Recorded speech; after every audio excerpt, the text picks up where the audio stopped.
સુરત ભાજપ પ્રદેશ મહિલા મોરચા દ્વારા કોંગ્રેસ નેતા રાહુલ ગાંધી અને યુથ કોંગ્રેસ વિરુદ્ધ ઉગ્ર વિરોધ પ્રદર્શન યોજવામાં આવ્યું। દિલ્હીમાં યોજાયેલી એઆઈ સમિટ દરમિયાન દેશ વિદેશે કરે જે પ્રમાણે ટિપ્પણીઓ કરવામાં આવી હતી તેને લઈને ત્યાંની જનતામાં ભારે આક્રોશ છે અને સાથે જ તમામ ભાજપના કાર્યકર્તા આક્રોશ વ્યક્ત કરતા જોવા મળ્યા છે। ઈચ્છાનાથ મહાદેવ મંદિર પાસે મહિલા મોરચાએ ધરણા કરી અને સૂત્રોચ્ચાર પણ કર્યા હતા।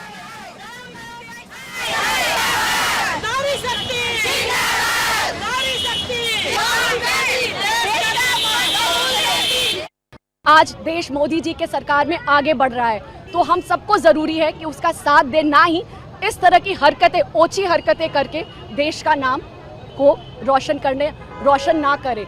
सो आज मेरा सबसे अपील है कि कांग्रेस सरकार के अगेंस्ट हम आज सब पूरी नारी शक्ति यहाँ खड़े हैं और राहुल गांधी को कहते हैं कि ऐसी शर्मनाक हरकत दोबारा कृपया ना करें। एआई समिटनी अंदर कांग्रेस यूथना कार्यकर्ताओं द्वारा जे प्रकारे अर्धनग्न स्थितिमां प्रदर्शन करवामां आव्युं छे एनो अमे विरोध करीए छीए।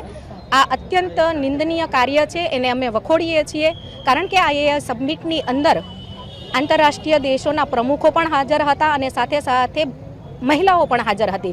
अने आपणा भारतीय देशनी संस्कृति है कि महिलाओं सन्मान करवुं, महिलाओं होय त्यां मर्यादा जाळववानी होय छे। आ कार्यकर्ताओए, कांग्रेस पार्टीना तमाम कार्यकर्ताओए महिलाओना आ सन्माननुं पण अपमान कर्युं छे। मात्र देश અને દેશની તમામ નારીઓ, હું આપના માધ્યમથી એટલું કહીશ કે આ બાબતમાં તમામ પક્ષની બહેનોએ જોડાવવું જોઈએ।